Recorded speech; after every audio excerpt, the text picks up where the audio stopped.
عدنا إليكم من جديد يا رفقاتي نساتي سادتي. Today we've got chapter 16. Chapter 16. As you know, we're still reading the same book. Just in case you were wondering, in case we changed it up on you, no, it's the same book. Chapter 16 says, You and me. Beware taking financial cues from people playing a different game than you are. Aha! This is going to be a good one. Okay. The implosion of the dot-com bubble in the early 2000s reduced household wealth by 6.2 trillion. What the hell? Really? Reduced household wealth by $6.2 trillion? Okay.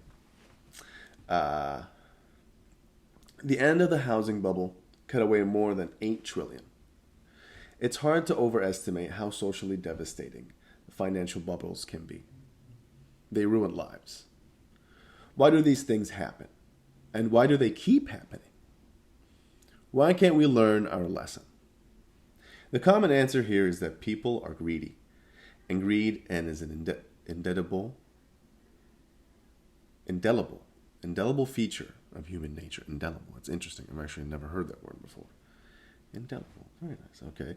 That may be true. And it's a good enough answer for most. But remember from chapter 1, no one is crazy. People make financial decisions they regret. And they often do so with scarce information and without logic. But the decision made sense to them when they were made. Blaming bubbles on greed and stopping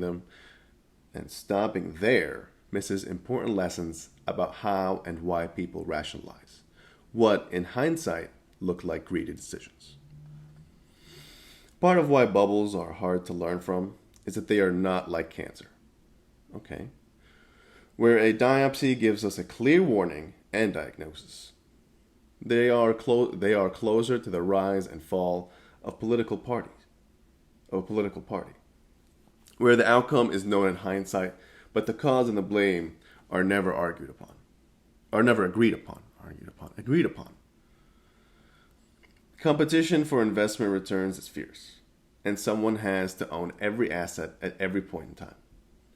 That means that the mere idea of bubbles will always be controversial, because no one wants. What does no one want? No one wants to think that they own any overvalued asset. Overloaded. What would an overloaded asset be? Overvalued asset. In hindsight, we're more likely to point cynical fingers than to learn lessons. I don't think we'll ever be able to fully explain why bubbles occur. It's like asking why wars occur. Wow, very, very, on topic. Wars have existed forever, so it's always on topic. There are almost always several reasons, many of them conflicting, and all of them controversial. It's too complicated a subject for simple answers. But let me propose one reason they happen that both goes overlooked and applies to you personally. Investors often innocently take cues from other investors who are playing a different game than they are. An idea exists in finance that seems innocent, but has done incalculable damage. It's the notion that assets have one rational price in a world where investors have different goals and time horizons. Okay. Ask yourself, how much should you pay for Google stock today? The answer depends on who you are. Do you have a 30-year time horizon? Then the smart price to pay for investors a sober analysis of Google's discounted cash flows over the next 30 years.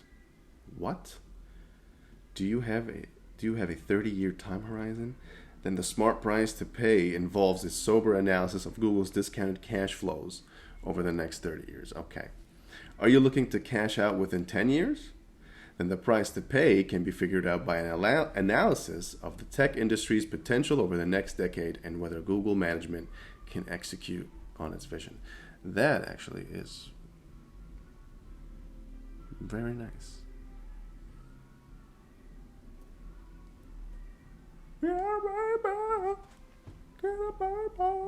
Okay, where the fuck Was I is okay. Within a year, 10 years, smart price pay. Career. I just get very good advice. Okay, good. Are you looking to sell within a year? Pay attention to Google's current product product sales cycles and whether we'll have a bear market. Okay, I'm gonna definitely write this down later. Are you a day trader? No, fuck that. Then the smart price to pay is who cares? Because you're just trying to squeeze a few bucks out of whatever happens between now and lunchtime, which can be accomplished at any price. When investors have different goals and time horizons, and they do in every asset class, prices that look ridiculous, no one person can make sense to another, because the factors those investors pay attention to are different. Take the dot-com bubble in the 1990s. People can look at Yahoo. People can look at Yahoo. The fact that there was an exclamation mark made me stop. But the fact that I forgot that it's part of Yahoo stock in 1999 and say that it was crazy. A zillion times revenue. The valuation made no sense. But many investors who owned Yahoo stock in 1999 had time horizons so short that it made sense for them to pay a ridiculous price. A day trader could accomplish what they need whether Yahoo was at $5 a share or $500 a share, as long as it moved in the right direction that day. And it did for years. As iron rule of finance, as money chases returns to the greatest extent that it can. If an asset has momentum, it's been moving consistently up for a period of time. It's not crazy for a group of short-term traders to assume it will keep moving up. Not indefinitely. Just for a short period of time, they need it to. Momentum attracts short-term trades in a reasonable way. Then it's off to the races. Bubbles from where the momentum of short-term returns attracts enough money to the makeup of investors shifts from mostly long-term to mostly short-term. That process feeds itself. A trader's push up short-term returns, they attract even more traders. Before long, and it often doesn't take long, the dominant market price setters with the most authority are those with the shorter time horizons. Bubbles aren't so much about valuations rising. That's just a synonym. That's just a symptom. That's just a symptom of something else. Time horizons shrinking as more short-term traders enter the playing field. It's common to say that dot-com bubble was a time of irrational optimism about the future. But one of the most common headlines of the era was announcing record trading volume, which is what happens when investors are buying and selling. Buying and selling in a single day. Investors, particularly the ones setting prices, were not thinking about the next 20 years. The average mutual fund has about 120% annual turnover in 1999. Meaning, they were, if most, thinking about the next 10 months. So were the individual investors who bought those mutual funds. Maggie Maher wrote in her book, Bull. Interesting. By the mid-90s, the press had replaced annual, scorecards with reports that appeared every 3 months. The change spurred investors to chase performance, rushing to buy the funds that at the top of the charts just when they were most expensive. This was the era of day trading, short-term option contracts, and up-to-the-minute market commentary. It's not the kind that you think associate with long-term views. The same thing happened during the housing bubble of the mid-2000s. It's hard to justify paying $700,000 for a 2-bedroom Florida tract house to raise your family in for the next 10 years. But it makes perfect sense if you plan on flipping the house in a few months into a market with rising prices to make a quick profit, which is exactly what many people were doing during the bubble. Data from Atom, a company that tracks real estate transactions, shows a number of houses in America that were sold more than once in a 12-month period because they were flipped rose fivefold during the bubble from 20,000 in the first quarter to 2,000 to over 100,000 in the first quarter of 2004. Oh, okay, that made more sense. He doesn't say the year 2000. He just says 20,000 in the first quarter of 2000. Just some of us, we slow. Like, I kind of don't understand sometimes. So, Sasuke, please, like, slow it down for me, por favor. Like, Mr. Arthur, like, I can't read. Flipping plunged after the bubble to less than 40,000 per quarter, where it's roughly remained since. Do you think these flippers cared about long-term price to rent ratios? Or whether the prices they paid were backed up by long-term income growth? Of course not. Those numbers weren't relevant to their game. The only thing that mattered to flippers was the price of the home would be more next month than it was this month. And for years it was. You can say a lot about investors.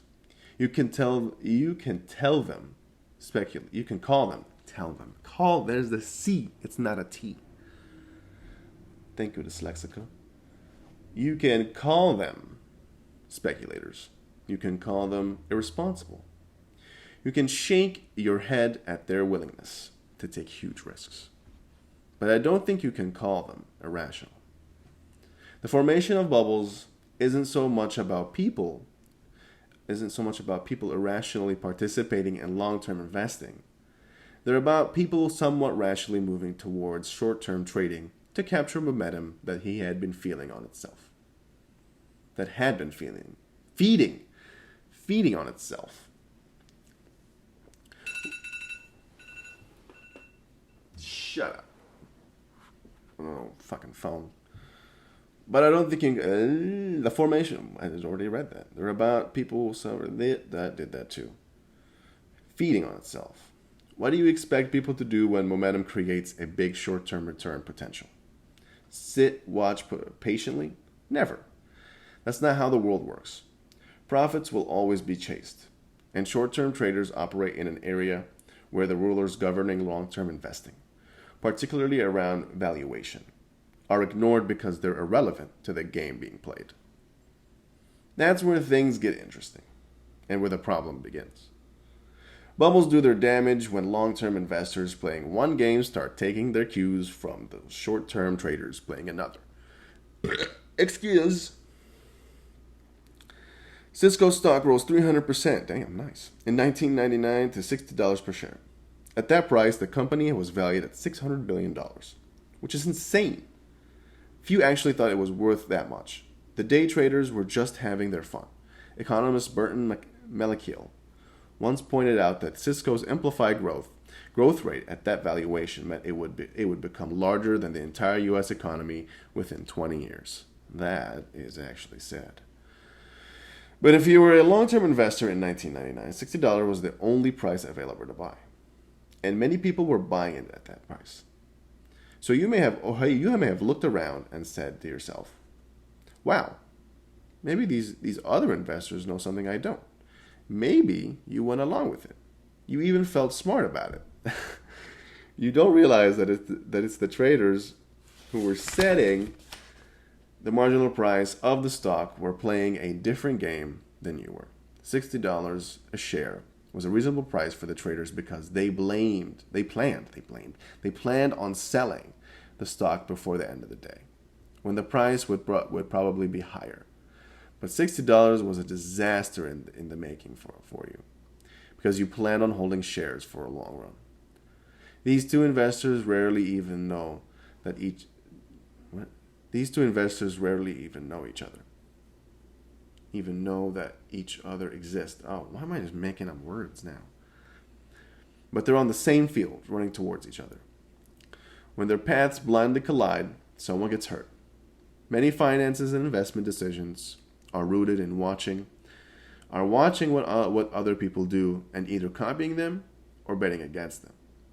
But when you don't know why someone behaves like that, like they do, you won't know how long they'll continue acting that way. What will make them change their mind? is whether they'll ever learn their lesson. When a commentator on CNBC says, "You should buy the stock," keep in mind that they do know who you are. They do not know who you are. Are you a teenager trading for fun, an elderly woman or elderly widow on a limited budget, a hedge fund manager trying to shore up your books before the quarter ends?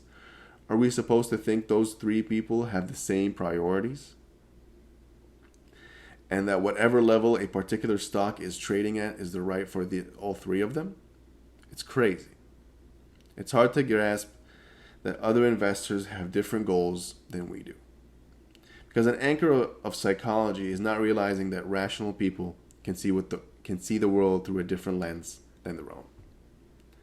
Rising prices persuade all investors in ways the best marketers envy. They are a drug that can turn value consciousness investors into dewy-eyed optimists, detached from their own reality by the actions of someone playing a different game than they are. Being swayed by people playing a different game can also throw off how you think you're supposed to spend your money.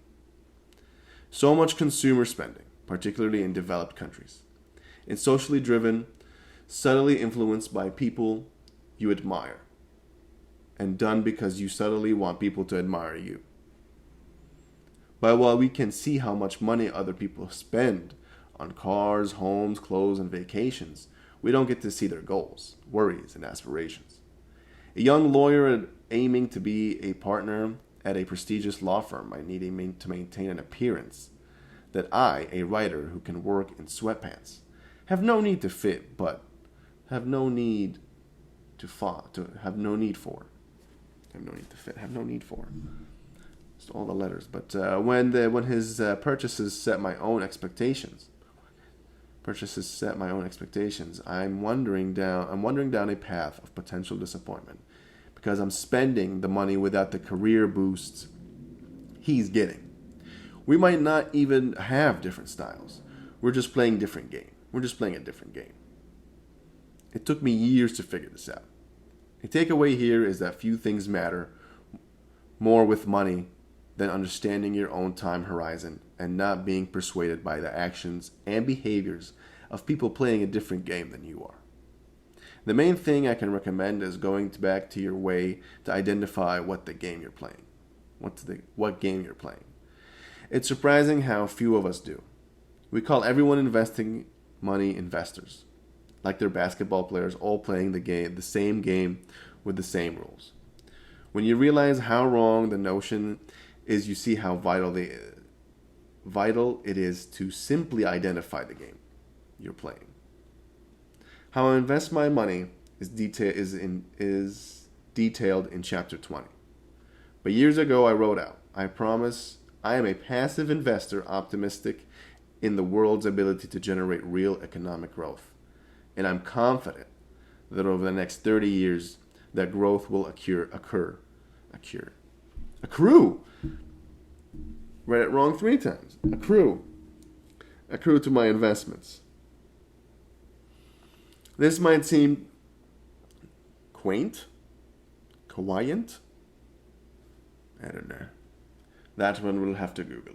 But once you write the mission statement down, you realize everything that's unrelated. That's unrelated to it. What the market did this year, or whether we'll have a recession next year, is part of the game. I'm not playing, so I don't pay attention to it, and am in no danger of being persuaded by it. Next, let's talk about pessimism. Oh, and that's the end of the chapter. So next chapter called The Seduction of Pessimism. How lovely. So, join us next time.